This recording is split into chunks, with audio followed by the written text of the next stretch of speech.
Bismillahirrahmanirrahim. Assalamualaikum warahmatullahi wabarakatuh.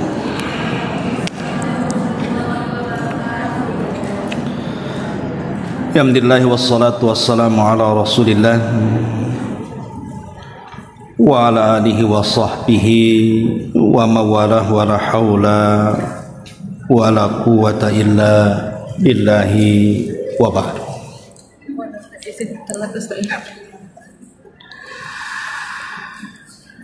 Alhamdulillah, segala puja dan puji hanya milik Allah subhanahu wa ta'ala. Salawat dan juga salam kita hadiahkan kepada Rasul kita Nabi besar Muhammad sallallahu alaihi wa ala alihi wasallam. Kita lanjutkan kembali kajian kita, masih membahas kitab 175 jalan menuju surga. Dan kita masuk pada poin ke-25 tentang keutamaan membaca ayat kursi. Dan sesungguhnya ayat kursi adalah salah satu sebab seseorang masuk ke dalam surga. Baik, kita akan baca hadisnya baru kita jelaskan.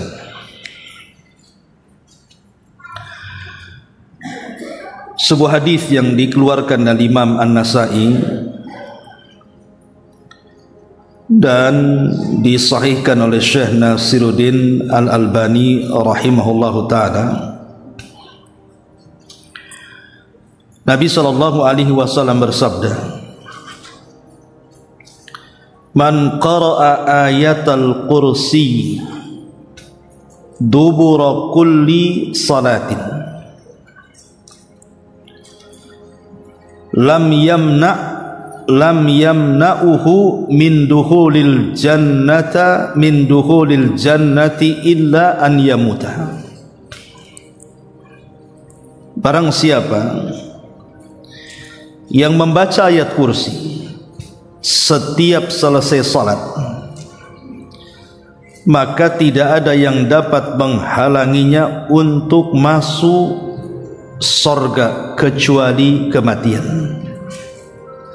Maksudnya, jika dia mati, dia akan masuk surga dengan rahmat dan karunia Allah. Hadis ini dengan gamblang Rasul sallallahu alaihi wasallam mengatakan, siapa yang mendawamkan, artinya tidak pernah meninggalkan, dibaca pada setiap selesai salat, dijadikan satu dari wirid salat. Wirid salat kan banyak, membaca istighfar, membaca tasbih, tahmid, takbir, tahlil.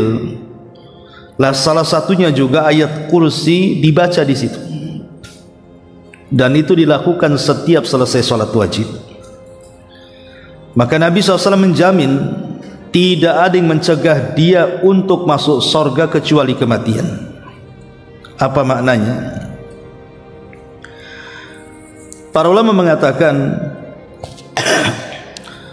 yang dimaksud tidak ada yang menghalangi dia masuk surga kecuali kematian, artinya kalau Allah subhanahu wa ta'ala takdirkan dia meninggal, maka ruh dalam kuburannya itu langsung dijemput oleh para malaikat, kemudian dimasukkan ke dalam surga.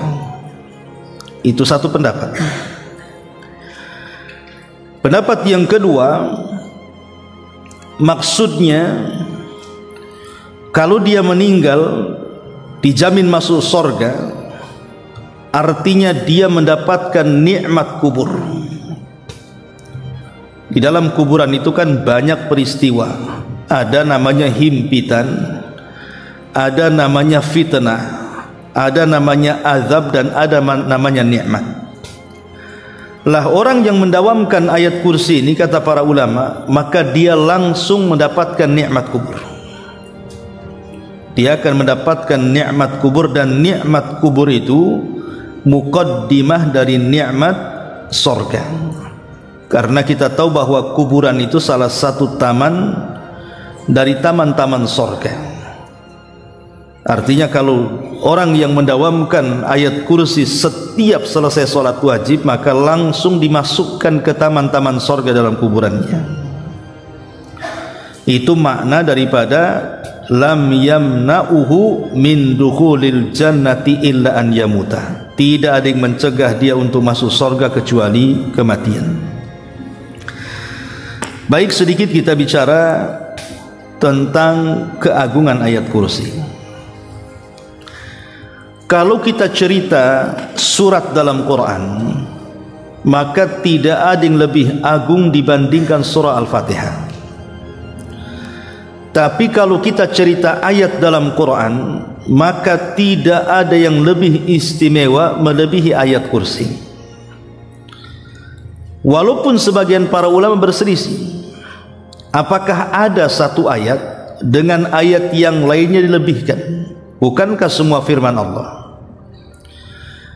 Menurut Abu Musa al-Ash'ari, Abul Hasan al-Ash'ari, seorang pencetus akidah Asy'ariyah, mengatakan tidak ada satupun ayat yang dilebihkan dengan ayat yang lainnya. Artinya semua ayat sama, karena namanya firman Allah ya sama saja. Tabat yada abi lahabi wa tab sama dengan Allahu la ilaha illa huwal hayyul qayyum. Ataupun idza zulzilatil ardu zilzalaha ya sama dengan Allahu la ilaha illa huwal hayyul qayyum, karena sama-sama firman Allah. Tetapi pendapat yang kuat bahwa ada ayat yang diutamakan dibandingkan ayat-ayat yang lainnya, dan ayat kursi itu adalah ayat yang paling istimewa dari seluruh ayat-ayat dalam Quran. Dalilnya adalah hadis Ubay ibn Ka'ab radhiyallahu anhu. Jadi satu hari Ubay ini sedang sholat di masjid. Selesai sholat, hendak pergi dari masjid, tiba-tiba punggungnya ditepuk Nabi. Kemudian tiba-tiba Rasul memanggil dan mengatakan, ya Abal Mungzir. Abal Mungzir itu kunyah daripada atau gelar daripada Ubay ibn Ka'ab. Ya Abal Mungzir, atadri ayya ayatin min kitabillahi a'zam. Wahai Abal Mungzir, tahukah engkau ayat yang paling agung di dalam Al-Quran? Maka sebagai adab sahabat tidak langsung menjawab dan mengatakan Allahu wa rasuluhu a'lam. Allah dan Rasulnya yang tahu. Tapi Nabi SAW terus mengulang-ulang pertanyaannya. Wahai Aba Mungzir, tahukah kamu ayat yang paling agung dalam Quran? Akhirnya Ubay bin Ka'ab atau Abul Mungzir pun menjawab, qultu Allahu la ilaha illa huwal hayyul qayyum. Kemudian dibaca sampai selesai ayat kursi. Maka dengan bangganya Nabi SAW menepuk dada Ubay, kemudian mengatakan, wallahi liyahnikal ilmu ya Aba Mungzir. Demi Allah wahai Abu Mungzir, semoga Allah menambah kesemangatan untuk mencari pengetahuan, karena kecerdasan. Hadis ini dikeluarkan Imam Muslim. Berarti hadis ini menunjukkan bahwa ada ayat yang dilebihkan dari semua ayat, dan ayat itu ada di ayat kursi. Jadi kalau ditanya ibu, ayat yang paling agung dalam Quran itu ayat apa? Ibu sebut surah Al-Baqarah ayat 255 atau ayat kursi.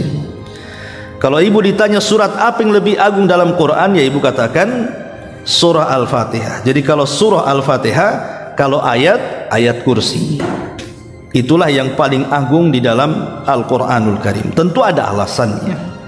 Nanti kita akan sebutkan alasan kenapa ayat kursi ini ayat yang paling agung dalam Quran. Kita akan sebutkan beberapa keistimewaan ayat kursi dulu. Disebutkan dari Abu Hurairah radhiyallahu anhu. Jadi Abu Hurairah itu satu hari ditugaskan Rasul untuk menjaga pembendarahan zakat fitrah di bulan Ramadan. Jadi setelah zakat-zakat itu terkumpul, kemudian diletakkan di gudang. Lah sebagai penjaga zakat itu Abu Hurairah di malam hari. Entah kenapa malam itu Datang pencuri mencuri beberapa makanan dari gudang zakat fitrah itu. Maka oleh Abu Hurairah dikejar, kemudian kena tangkap. Kemudian tiba-tiba pencuri ini memberikan alasan, wahai Abu Hurairah, lepaskan aku karena keluargaku susah. Aku ini sedang susah makan, anak-anakku juga susah makan. Maka biarkan aku memberi makan mereka. Karena kasihan, dilepas.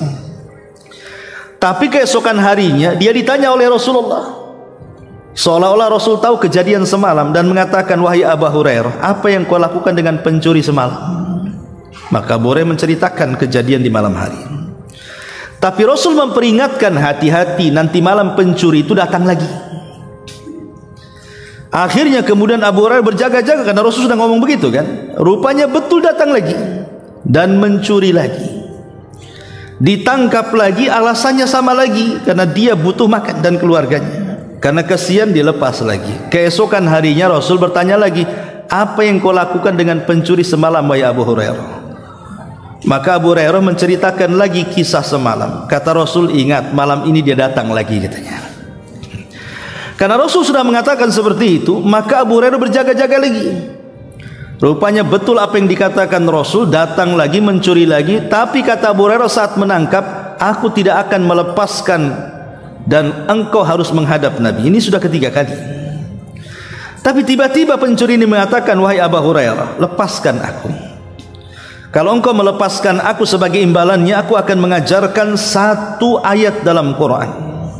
Kalau engkau baca sebelum tidur, maka Allah akan menjagamu dan setan tidak mungkin mendekatimu. Maka dipikir-pikir Abu Hurairah, boleh juga, akhirnya dilepas. Keesokan harinya Nabi SAW bertanya lagi, apa yang kau lakukan dengan pencuri semalam, wahai Abu Hurairah? Abu Hurairah bercerita di sini, sebenarnya wahai Rasul, semalam sudah kutangkap dan mau kuhadapkan kepadamu. Masalahnya dia mengajarkan satu ayat dalam Quran sehingga aku melepasnya. Kemudian Abu Hurairah menceritakan bahwa siapa yang membaca ayat ini, maka Allah akan menjaganya dan tidak akan disentuh setan sampai pagi. Maka Nabi SAW mengatakan, ya Abu Hurairah, kamu tahu enggak siapa pencuri yang 3 hari berturut-turut itu, 3 malam berturut-turut mendatangimu? Abu Hurairah dengan polos mengatakan, Allah dan Rasulnya yang tahu. Maka Rasul mengatakan, ya Abu Hurairah, sesungguhnya dia adalah syaitan, setan yang menjelma sebagai pencuri. Adapun dia mengajarkan kepadamu ayat kursi, kata Rasul, sadaqahu wa huwa kadzub. Sadaqaka wa huwa kadzub. Dia telah menghabarkan sesuatu yang benar kepadamu, wahai Abu Hurairah, tapi dia itu pendusta. Jadi khusus masalah ayat kursi yang dihabarkan kepadamu dia benar, tapi selainnya dia pendusta, jangan dibenarkan. Dari sini kita tahu bahwa setan sendiri yang membocorkan rahasia tentang ayat yang ditakutinya.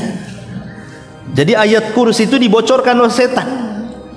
Kalau kamu ingin tidak diganggu aku, kata setan, seolah-olah dia mengatakan, baca ayat kursi, gitu maksudnya. Jadi setan yang buat bocor halus itu sama Abu Hurairah, dan Rasul membenarkannya. Artinya kita sudah tahu bahwa setan itu paling takut dengan ayat kursi. Makanya sebenarnya ngusir setan itu gampang. Ibu kalau takut di toko, baca ayat kursi. Ibu kalau takut di rumah, baca ayat kursi. Ibu kalau takut jalan di malam hari, baca aja ayat kursi. Karena ayat ini ditakuti mereka ya. Ini enggak, lewat di jalan yang menakutkan tidak dibaca ayat kursi, malah bilang permisi, permisi katanya. Gimana setan takut? Kalau naik motor diklakson, tit katanya. Apa maksudnya klakson ini? Terkejutlah setan itu ya. Jadi dari sini Bu tahu bahwa ayat kursi itu bisa untuk menjaga kita dari gangguan setan. Ini satu riwayat. Kemudian riwayat yang kedua, riwayat dari Ubay ibn Ka'ab. Jadi satu hari Ubay itu menaruh makanan di bejana, di piring bahasa kitanya ya. Dan itu makanan satu-satunya yang ia makan di situ. Tiba-tiba di malam hari terdengar ada suara langkah kaki. Jadi Ubay bin Ka'ab ini curiga, siapa? Jangan-jangan maling. Masuklah rupanya orang yang dicurigai Ubay bin Ka'ab ini. Ketika hendak mengambil makanan, Maka Ubay ibn Ka'ab langsung menangkap tangannya. Langsung ketakutan Ubay. Kenapa? Karena tangannya berbulu semuanya. Maka dengan gemetar Ubay mengatakan, siapa kamu? Tiba-tiba orang ini, saya adalah setan, katanya. Coba ibu kalau kayak gitu tuh apa nggak merinding gitu ya. Akhirnya kemudian tiba-tiba mengatakan, kenapa kau mencuri makananku, katanya. Kemudian dia menceritakan bahwa dia perlu makan. Saya dengar engkau ini orang baik, suka ngasih makanan, makanya aku datang kemari untuk mengambil makananmu, katanya. Kemudian dia mengatakan kepada Ubay, wahai Ubay, ya, maukah ku ajarkan kepadamu satu ayat dalam Quran yang kalau kau baca di pagi hari, maka engkau akan dapat pahala dan engkau akan dijaga dari gangguan setan sampai sore hari. Kalau engkau membaca di sore hari, engkau akan diberikan pahala dan engkau akan dijaga dari setan sampai pagi hari. Kemudian Ubay melepasnya. Ini pun keutamaan membaca ayat kursi di pagi dan petang hari. Jadikan dia zikir pagi petang, ya, untuk supaya dalam satu hari satu malam itu kita terjaga tidak diganggu setan. Nah, ini juga salah satu keutamaan ayat kursi. Ma'asyiral muslimin, muslimat yang dimuliakan Allah Subhanahu wa taala, kenapa begitu istimewanya ayat kursi ini? Karena dalam ayat kursi ini, Bu, Allah Subhanahu wa taala menyebutkan satu nama yang sangat dikuatkan para ulama, yang disebut dengan Ismul A'zam, nama Allah yang sangat agung. Di dalam nama Allah itu kan yang kita kenal, ya, ada 99 nama, itu yang kita kenal. Bukan berarti nama Allah terbatas hanya 99, banyak, tapi kita tidak kenal. Cuman yang dikenalkan kepada kita lewat Quran dan Sunnah itu, kalau kita gabung semua jumlahnya, ada 99 nama. Dan Allah Subhanahu wa taala berfirman, walillahil asmaul husna fad'uuhu biha. Allah itu memiliki nama-nama yang indah, maka berdoalah dengan nama-nama itu. Lah, dalam nama-nama Allah itu ada nama yang kalau kita gunakan dalam doa, maka doa kita tidak mungkin ditolak, pasti mustajab. Lah, nama Allah itu disebut Ismul A'zam namanya, nama Allah yang sangat agung, dan itu ada di ayat kursi. Apa nama Allah yang sangat agung? Menurut Imam Ahmad ibn Hanbal rahimahullahu ta'ala,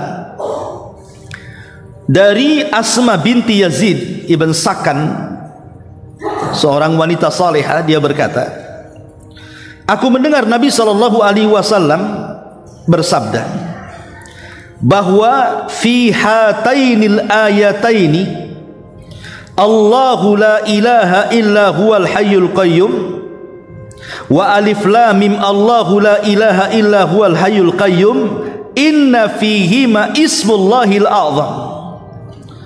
Sesungguhnya di dua ayat dalam dua surat, maksudnya dua ayat dalam surat itu, dua surat maksudnya Al-Baqarah dan Al-Imran, terdapat dua ayat dalam dua surat Al-Baqarah dan Al-Imran itu yang disebut dengan Ismul A'zam, yang kalau seandainya seseorang berdoa dengan nama Allah itu pasti akan dikabulkan, dan siapa yang meminta pasti diberi.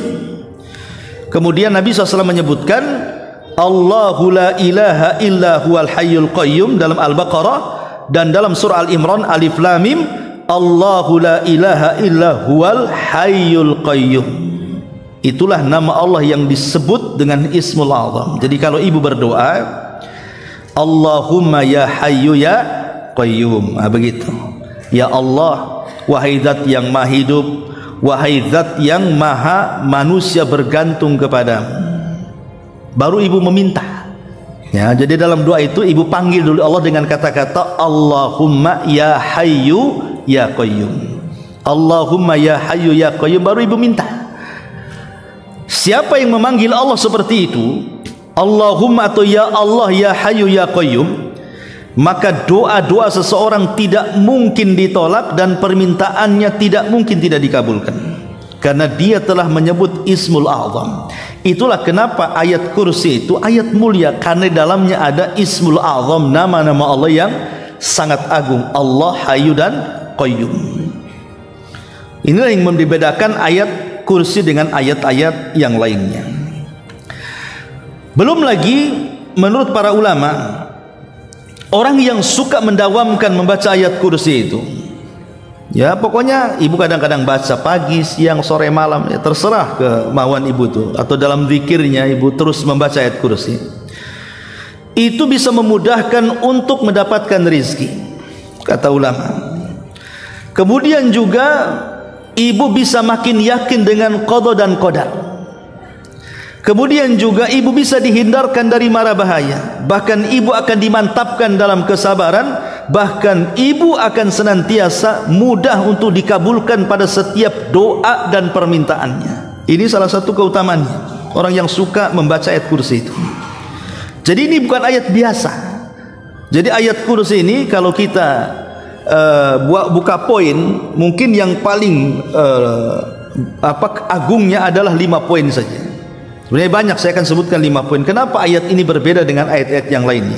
Pertama, berdasarkan nas hadis, di mana Rasul mengatakan kepada Ubay, tahukah kamu ayat yang paling agung? Menunjukkan bahwa ayat kursi itu ayat yang paling agung berdasarkan nas hadis. Satu. Yang kedua, di ayat kursi ini ada makna yang dalam yang tidak ada dalam ayat-ayat yang lainnya. Kita tahu bahwa ayat dalam Al-Quran itu kan banyak, 6.400 lebih lah, ya, ayat-ayat dalam Quran itu jumlahnya, ya. Tetapi ayat kursi ini berbeda. Jadi kalau seandainya ibu membaca umpamanya Alif Lam Mim Dzalikal Kitab, itu kan 2 ayat tuh. Dengan membaca Allahu la ilaha illa huwal hayyul qayyum sampai selesai, itu akan beda maknanya. Atau ibu baca Qul a'udzu birabbin nas, 1 ayat juga tuh. Atau ibu bicara tadi idza zulzilatil ardu zilzalaha, atau ibu baca alam taro kaifa fa'ala rabbuka bi ashabil fil, itu kan sama-sama 1 ayat itu. Tapi kalau kita memahami makna ayat dalam ayat kursi dengan makna ayat dalam surat-surat yang lain, itu akan dibedakan, di mana ayat kursi itu sangat dalam sekali dan makna-maknanya tidak terdapat dalam ayat-ayat dalam Quran yang lainnya. Ini yang kedua. Yang ketiga, yang luar biasanya ayat kursi itu, Bu, di situ Allah Subhanahu wa taala memulai dengan usul nama. Usul nama itu artinya masdar dari semua nama Allah Subhanahu wa taala, di mana semua nama Allah yang 99 itu kembali ke 1 nama ini. Apa itu? Allah. Karena Allah memulakan dengan kalimat Allah kan, Allahu la ilaha illa huwal hayyul qayyum. Allah mulakan dengan kalimat Allah, dan semua nama itu bersumber dari Allah. Makanya lafaz tauhid itu tidak ada yang mengucapkan la ilaha illa rahman, la ilaha illa al-aziz, la ilaha illa ar-rahim. Tidak ada, pasti la ilaha illallah. Tidak boleh juga kita katakan la ilaha illa rahman, atau la ilaha illa al-latif, la ilaha illa al-hayy. Tidak boleh, tetap harus dibaca la ilaha illallah. Kenapa? Karena semua nama kembali ke lafaz Allah. Sebab kalau la ilaha illa rahman, tidak ada yang berhak disembah kecuali Ar-Rahman umpamanya kan. Ar-Rahman ini bisa saja dia Allah, bisa bukan Allah. Karena di zaman Nabi SAW ada nabi palsu namanya Musailamah Al-Kadzab, itu dijuluki dengan Rahmanul Yamamah, Rahmannya orang-orang Yamamah katanya. Ataupun kalau kita melihat surah Yusuf, ayah angkat Nabi Yusuf yang membeli dari pasar kemudian dididik sampai besar, siapa namanya? Al-Aziz namanya. Ya, Al-Aziz diambil dari nama Allah juga kan. Kalau kita katakan la ilaha illa Al-Aziz umpamanya, bisa saja Al-Aziz itu bukan Allah, tapi ayahanda, ayah angkatnya Nabi Yusuf kan itu. Makanya kenapa di sini betapa agungnya ayat kursi itu, sehingga dimulai dengan sumber dari seluruh nama-namanya. Allah, Allahu la ilaha illa huwal hayyul qayyum. Kemudian yang keempat, 17 kata ganti. Kalau kita bedah satu-satu ayat kursi dari awal sampai akhir, itu ada kata ganti, dalam bahasa disebut domir, kata ganti. Sebanyak 17 kata ganti itu kembali kepada Allah. Baik kata ganti mukhatab ataupun kata ganti ghaib, ya, Itu semua kembali kepada Allah Subhanahu wa taala, 17 kata ganti, dan itu tidak ada dalam ayat yang lain. Ya. Kemudian yang kelima, luar biasanya, bahwa dalam ayat kursi ini terdapat dua ibadah para malaikat. Dua ibadah para malaikat itu apa? Bertasbih dan bertakdis. Lihat ketika malaikat mengatakan apa? Nahnu nusabbihu bihamdika wa nuqaddisulah. Kami bertasbih kepadamu dan kami bertakdis kepadamu. Ada tasbih, ada takdis. Ya, nusabbihu dan nuqaddisu. Apa sih bedanya tasbih dengan takdis? Kan sama-sama membersihkan, mensucikan. Kalau tasbih itu artinya membersihkan zatnya Allah dari seluruh kekurangan. Kalau takdis itu membersihkan perbuatan Allah dari seluruh perkara-perkara yang tidak menyempurnakan Allah.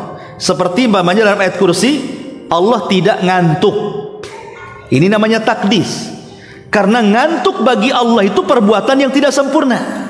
Allah tidak tidur, karena tidur bagi Allah itu adalah perbuatan yang tidak sempurna. Tapi ngantuk kepada manusia, tidur kepada manusia, justru itu sempurna. Coba saja ibu kalau seminggu tidak tidur, apa nggak datang ke awal bros bu? Tanya ke dokter, kenapa dok saya tak tidur? Pasti dikasih pil. Ya. Karena tidak tidur bagi makhluk itu tidak sempurna. Justru yang tidur itu sempurna, apalagi banyak kali tidurnya sempurna kali itu.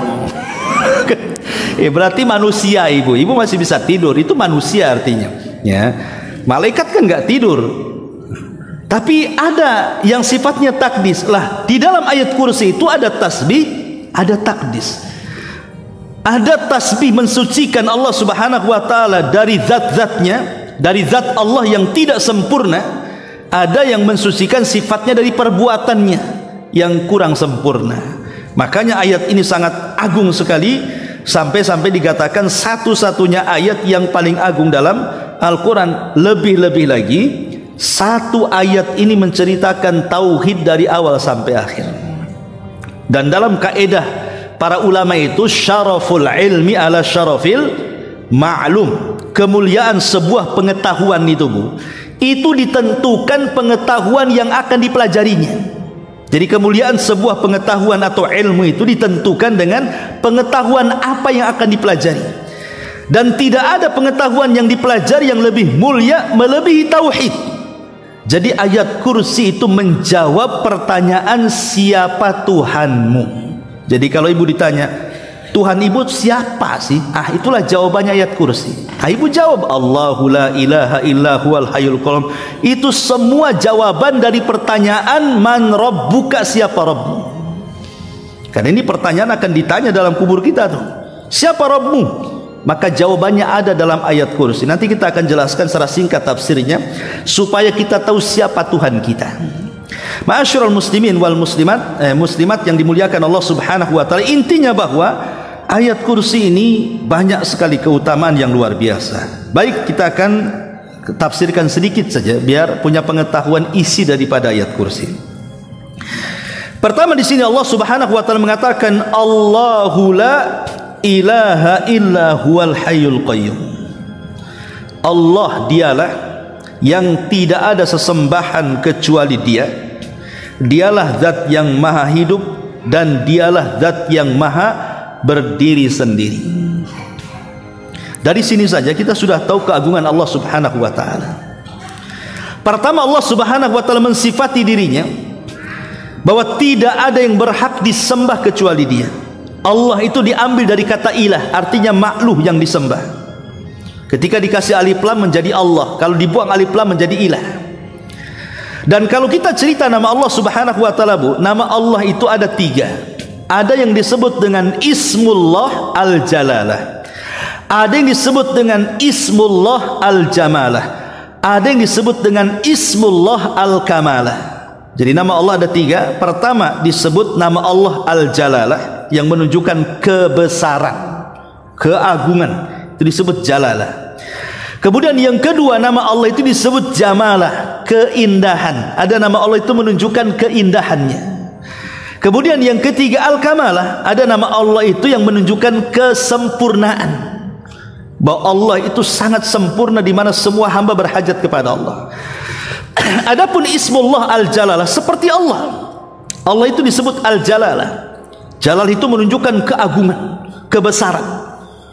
Bahwa Allah itu zat yang wajib kita sembah, tidak ada selain Allah disembah. Atau contohnya al-khalq, al-khaliq, Allah itu pencipta, berarti hanya Allah sebagai pencipta. Atau al-mutakabbir, Allah itu yang sombong, tidak ada yang boleh sombong kecuali Allah, itu disebut jalalah namanya. Jadi keagungan Allah yang tidak boleh ditiru oleh makhluknya ya. Jadi kalau nama Allah yang sifatnya jalalah, keagungan, kebesaran, kita tidak boleh meniru, tetapi kita boleh meniru kebalikannya. Allah sombong, berarti kita rendah hati. Allah itu pencipta, berarti kita hambanya. Jangan pula Allah sombong, kita sombong. Nah, itu kurang ajar namanya ya. Jadi karena meniru nama Allah yang sifatnya jalalah, keagungan, itu harus meniru dengan kebalikannya. Ini yang pertama. Yang kedua, ada namanya ismullah al-jamalah, menunjukkan keindahan. Lah kalau nama Allah menunjukkan keindahan, kita harus menirunya. Contoh, Allah itu Ghafur, maha pengampun, ya kita mudah memaafkan orang. Allah itu maha lembut, ya kita harus lembut, jangan pula kasar. Nah, itu harus ditiru tuh ya. Kemudian yang ketiga, ada nama Allah itu kamalah, menunjukkan kesempurnaan. Seperti Somad, Allahus Somad ya. Somad itu artinya semua manusia bergantung, semua makhluk, bukan manusia saja, semua manusia bergantung kepada Allah. Karena Allah itu zat yang maha sempurna, tidak ada cacat bagi Allah. Lah Allah itu adalah nama Allah al-jalalah, maknanya Allah itu zat yang disembah ya, dan tidak ada selain Allah yang disembah. Kemudian Allah mensifati dirinya al-hayyu. Hayyu itu zat yang maha hidup. Satu kisah dalam sejarah, ketika Nabi SAW meninggal dunia, Abu Bakar Siddiq radhiyallahu anhu ketika itu meyakinkan para sahabat bahwa Rasul sudah meninggal. Karena ketika itu para sahabat gak yakin masa Nabi meninggal. Bahkan Umar itu sampai mengambil pedang ke rumahnya, kemudian mengangkat pedang dan mengancam manusia. Siapa yang mengatakan Muhammad sudah mati, ku penggal lehernya, katanya. Saking gak yakinnya Rasul sudah meninggal. Bahkan Ali tidak sanggup berdiri, Utsman kayak orang gila. Pokoknya gak yakin kalau Rasul meninggal kala itu. Lah Abu Bakar berdiri, kemudian mengingatkan manusia dan mengatakan, ayyuhan nas ya, wahai manusia, man kana minkum ya'budu Muhammadan fa inna Muhammadan qad mat, wa man kana ya'budullaha fa innallaha hayyun la yamut. Hei manusia, siapa di antara kalian yang menyembah Muhammad, Muhammad sudah mati. Tapi siapa yang menyembah Allah, Allah zat yang maha hidup dan tidak akan pernah mati. Dari sini kita tahu bahwa Allah itu memiliki nama Al-Hayy, zat yang maha hidup. Konsekuensinya apa, Bu? Kalau kita meyakini Allah zat yang maha hidup, berarti semua hajat-hajat kita akan didengar, semua hajat-hajat kita akan diberi, semua hajat-hajat kita pasti dipenuhi. Kenapa? Karena zat yang hidup itu pasti mendengar, zat yang hidup itu pasti memberi, zat yang maha hidup itu pasti melihat. Tapi sebaliknya, zat yang mati jangan lagi mendengar, jangan lagi melihat, mengijabah saja tidak bisa. Makanya dengan meyakini Allah maha hidup, berarti jangan pernah ada keraguan ketika kita berdoa. Pasti Allah mendengar, pasti Allah melihat, pasti Allah mengijabah. Makanya ayat kursi menunjukkan orang yang suka membacanya akan mudah diijabah oleh Allah subhanahu wa ta'ala. Ini yang pertama. Kemudian nama Allah yang kedua, Al-Qayyum. Allah itu zat yang maha berdiri sendiri, artinya tidak berhajat dengan kita. Satu dunia manusia maksiat, Bu, tidak mengurangi kekuasaan Allah. Satu dunia manusia beriman tidak menambah kekuasaan Allah, karena Allah tidak berhajat dengan kita. Allah punya tentara para malaikat yang tidak pernah bermaksiat, ya ngapain pula berhajat dengan kita? Ini satu makna Al-Qayyum. Makna Qayyum yang kedua, artinya Allah itu zat yang maha mampu untuk memberikan semua hajat dan kepentingan manusia. Sekiranya, Bu, logika, satu dunia ini manusia berkumpul di tanah lapang, jangan manusia, sak jin-jinnya kumpullah di situ.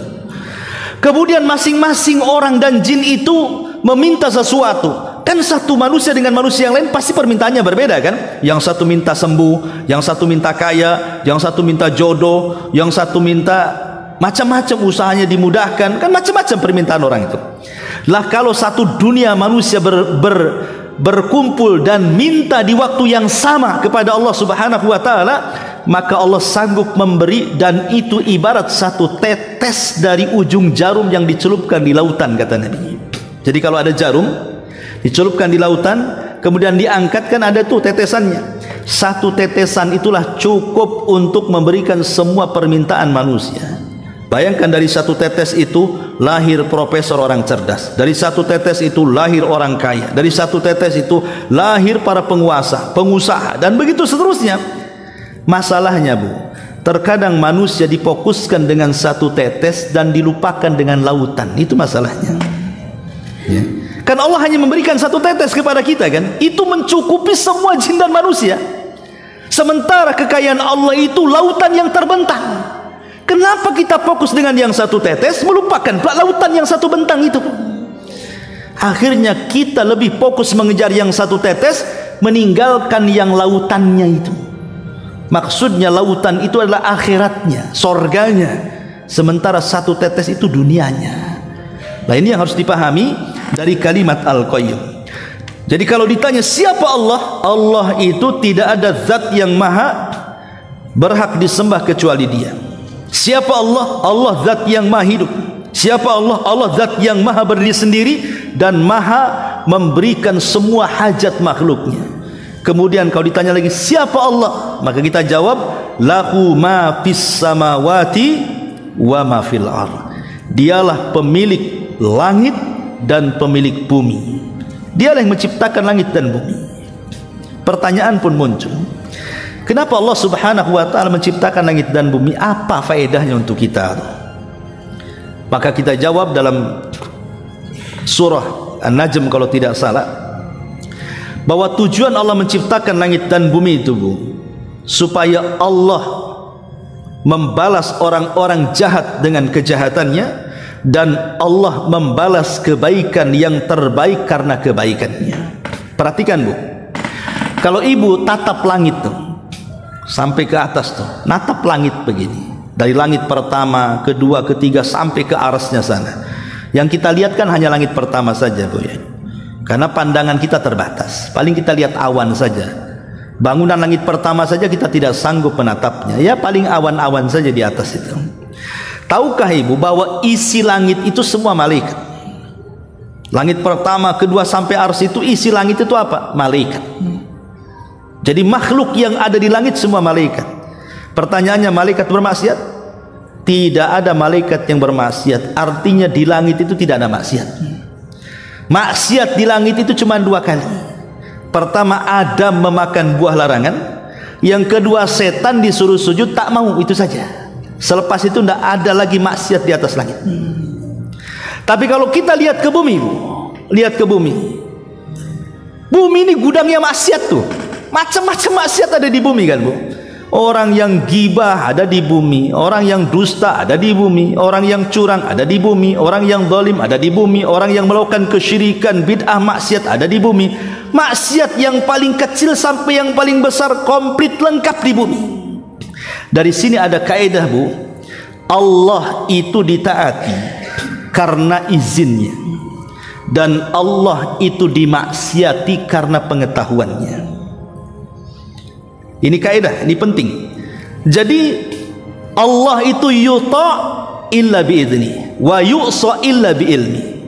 Allah itu ditaati karena izinnya, dan Allah dimaksiati karena pengetahuannya. Apa maknanya? Seandainya ibu dari lahir sampai meninggal tidak maksiat sama sekali, rajin sholatnya, rajin puasanya, rajin sedekahnya, rajin berbuat baiknya, sedikit maksiat lah pokoknya hidupnya ibadah terus. Pertanyaannya, apakah dengan menghabiskan umur ibu ibadah dengan berbagai macam ibadah dan sedikit maksiat, ada jaminan ibu masuk surga? Enggak ada. Ada jaminan ibu diterima ibadahnya? Tidak ada jaminan, ya. Walaupun kita ibadah hari-hari, apakah ada jaminan ibadah ibu diterima? Enggak ada jaminan. Apakah langsung ibu ada jamin masuk surga? Tidak ada jaminan, walaupun dihabiskan untuk ibadah. Kecuali kalau Allah izinkan. Kalau Allah izinkan diterima, baru diterima. Kalau Allah izinkan kita masuk surga, baru masuk surga. Tapi kalau Allah tidak izinkan amalan kita diterima, Allah tidak izinkan kita masuk surga, selamanya kita tidak akan masuk surga. Karena Allah itu ditaati karena izinnya. Ini kaidah, ya. Makanya kenapa Imam Qatadah atau Imam Zuhri atau imam-imam yang lainnya mengatakan, kalau aku tahu satu amalanku diterima, maka cukup untuk modal aku masuk surga. Karena Allah mengatakan, innama yataqabbalullahu minal muttaqin. Allah itu hanya menerima amal dari orang-orang yang bertakwa. Artinya kalau aku tahu satu amalanku diterima, berarti aku tahu aku bertakwa. Cuman masalahnya karena aku nggak tahu amalanku diterima, apakah aku bertakwa atau tidak, kan tidak tahu, itu masalahnya. Lah dari sini mintalah kepada Allah izinnya supaya amalan kita diterima. Karena kita tidak ada pengetahuan soal diterima dan tidaknya amalan kita, hanya berharap amalan kita diterima. Beda dengan maksiat. Jadi kalau ibu-ibu bermaksiat kepada Allah, ibu berdusta, berbohong, bergibah, menzalimi dan begitu seterusnya, itu tidak dilakukan kecuali karena pengetahuan, bukan karena izin. Maksiat itu tidak perlu belajar. Masuk neraka itu tidak perlu izin. Jadi kalau seandainya seseorang itu bermaksiat, tidak perlu izin sama Allah, pasti masuk neraka. Tidak perlu habis bermaksiat, ya Allah izin apakah saya masuk neraka atau tidak. Tidak ada ceritanya, langsung masuk neraka. Karena orang maksiat itu tahu dirinya sedang bermaksiat karena pengetahuannya, bukan karena izin Allah. Dia tahu sedang bermaksiat. Pamannya orang mencuri, dia tahu sih dia sedang mencuri, dia tahu dia sedang berzina, tidak perlu dikasih izin masuk neraka. Masuk neraka itu maksudnya. Lah dari sini ada kaidah tadi bahwa Allah ditaati karena izinnya dan Allah dimaksiati karena pengetahuannya. Inilah makna dari lahu ma fis samawati wa ma fil ard. Kemudian di sini kalau ditanya lagi siapa Tuhan kita, siapa Rabb kita, jawab man dalladzi yashfa'u indahu illa bidznihi. Bahwa tidak ada yang memberikan syafaat di sisinya kecuali karena izin Allah Subhanahu wa taala. Syafaat itu ada dua, Bu. Ada syafaat di dunia, ada syafaat di akhirat. Ya. Dalam ibadah kita kenal namanya ada asy-syaf'u wal watru. Ada asy-syaf'u wal adlu. Ada syafaat artinya sesuatu yang sunnah. Ya. Ada disebut al-adlu, itu di sesuatu yang wajib. Makanya ada hadis yang banyak sekali mengatakan ada orang itu kalau melakukan ini tidak akan diterima syafaat dan adilnya. Apa sih syafaat, apa itu adil? Ulama mengatakan syafaat itu istilah bagi yang sunnah, al-adlu itu istilah bagi yang wajib. Dan dua-duanya harus ada. Kenapa sunnah-sunnah itu disebut syafaat? Ya, karena sunnah-sunnah itulah yang terkadang menentukan yang wajib diterima amalannya. Makanya kenapa dalam solat ada solat wajib, ada solat sunnah, ada haji, ada umroh, ada puasa wajib Ramadan, ada puasa sunnah, ada zakat yang wajib, ada sedekah sunnah, kan itu. Kenapa dalam wajib itu mesti ada sunnahnya?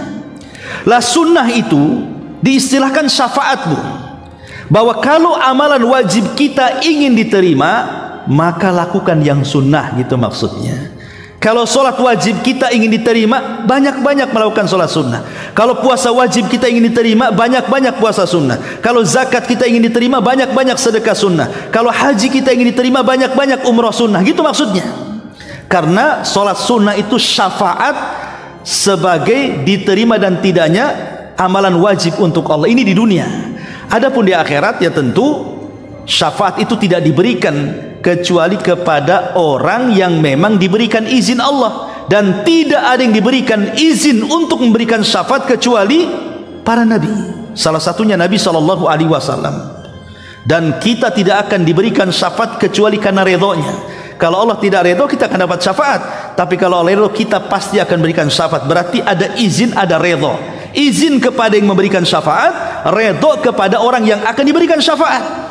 Dan Allah tidak redho kepada orang-orang yang melakukan kesyirikan. Makanya Abu Hurairah mengatakan, as'adun nas bi syafaati yaumal qiyamati man qala la ilaha illallah. Kata Rasul dari hadis Abu Hurairah, orang yang paling bahagia pada hari kiamat dengan syafaatku adalah orang yang mengucapkan kalimat la ilaha illallah. Jadi kalau ingin mendapatkan syafaat, perbanyak ibadah di dunia, lakukan perintah, jauhi larangan, nikmati yang dihalalkan, jauhi yang diharamkan.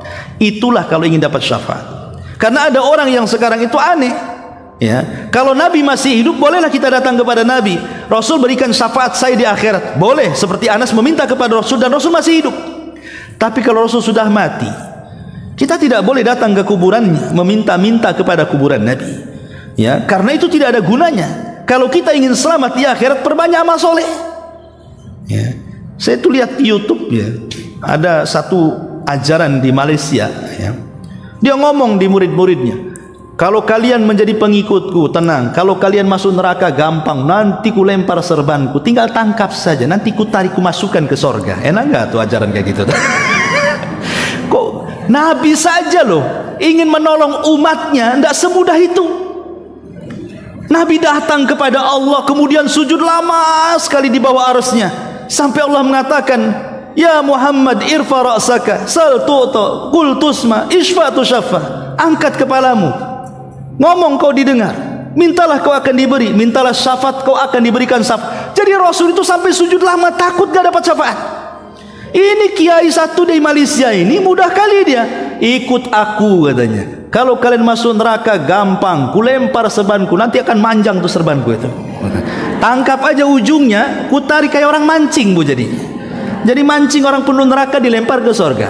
Kan enak kali itu ajaran kayak gitu. Itu kibul semuanya. Mana ada ajaran kayak gitu, ya. Jadi ini juga salah satu yang harus dipahami, bahwa syafaat itu tidak berlaku kecuali izin Allah dan redha dari Allah Subhanahu wa taala. Kemudian makanya Allah mengatakan dalam surah An-Najm, wa kam min malakin fis samawati la tughni syafa'atuhum syai'a illa min ba'di an ya'dzanallahu liman yasha' wa yarda. Berapa banyak malaikat di langit tidak sanggup berikan syafaat kecuali dengan izin dan redha Allah Subhanahu wa taala. Malaikat saja nggak bisa melakukannya. Ini kiai satu di Malaysia kok bisa gitu. Kan lebih hebat dari malaikat namanya, Bu, ya. Kemudian juga setelah itu Allah mengatakan ya'lamu ma baina aydihim wa ma khalfahum. Kalau ditanya siapa Allah, dialah zat yang maha mengetahui ma bi aydihim, apa yang ada di hadapannya, wa ma khalfahum, dan apa yang ada di belakangnya. Maksudnya yang di depannya itu maksudnya dunia, yang di belakangnya maksudnya akhirat. Jadi Allah mengetahui perkara dunia dan Allah mengetahui perkara akhirat, dan pengetahuan Allah itu meliputi semua makhluknya. Ingat, kemampuan kita melihat, kemampuan kita mendengar itu ada batasnya. Walaupun pakai kacamata pun, sampai kemana lah batas melihat itu, pasti ada batasnya. Kita mendengar itu ada batasnya. Kita saja tidak tahu di rumah ngomong apa orang-orang itu ada batasnya. Tapi pengetahuan Allah Subhanahu wa taala meliputi segalanya. Bahkan sekalipun gelap gulita, dedaunan yang jatuh berapa jumlahnya, pohon apa saja yang jatuh daunnya, di mana letaknya, semua Allah tahu. Tapi kita ini tidak tahu. Bahkan satu jengkal di bawah kaki kita tidak tahu ada cacingnya atau tidak, karena kita tidak memiliki pengetahuan sehebat itu. Makanya ketika Musa dan Khidir satu perahu, tiba-tiba ada burung dari langit nukik sampai ke lautan, kemudian meneguk satu tegukan, kemudian terbang lagi. Kata Khidir kepada Musa, wahai Musa, ilmuku dan ilmumu kalau kita gabung katanya, maka itu seperti tegukan air itu katanya, yang diteguk oleh burung. Lautan Allah inilah pengetahuannya katanya. Saking besarnya pengetahuan Allah yang meliputi segalanya.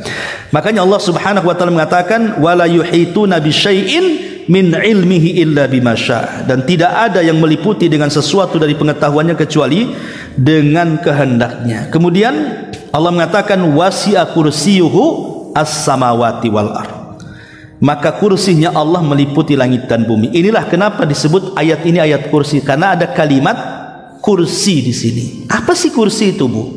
Kenapa ayat ini disebut kursi? Saya kira kan ibu banyak juga kursi di rumah kan? Ada kursi di depan, ada kursi ruang tamu, ada kursi di belakang tempat makan. Apakah itu yang dimaksud kursi? Bukan. Ada sebagian para ulama mengatakan maksud kursi di sini artinya pengetahuan. Jadi ayat ini bicara soal pengetahuan Allah yang tidak terbatas. Satu. Yang kedua, ada yang mengatakan kursi itu adalah makhluk Allah yang sangat besar, bahkan paling besar, bahkan tidak ada yang lebih besar daripada kursi. Karena ada yang mentafsirkan kursi itu adalah arsy. Jadi kalau disebut arsy ya kursi, kalau disebut kursi arsy. Ya, ini yang kedua. Yang ketiga, bahwa yang dimaksud kursi itu artinya kemampuan Allah, kehebatan Allah, kemahakuasaan Allah yang meliputi seluruh makhluknya. Ya. Tapi ada juga yang mengatakan, ini pendapat yang kuat wallahu alam, ini pendapat dari Imam Ibnu Katsir dalam tafsirnya, dan dikuatkan banyak para ulama salaf, mengatakan yang dimaksud kursi itu tempat pijakan kedua kaki Allah. Jadi kalau umpamanya ibu duduk di kursi, kemudian di situ ada keset gitu ya di bawah ya, kemudian kaki ibu diletakkan di kesetnya itu, lah keset itu disebut kursi ya. Jadi tempat pijakan kedua kaki Allah itu disebut kursi. Lah kalau tempat pijakannya saja lebih luas dibandingkan langit dan bumi, wasi'a kursius samawati wal ard.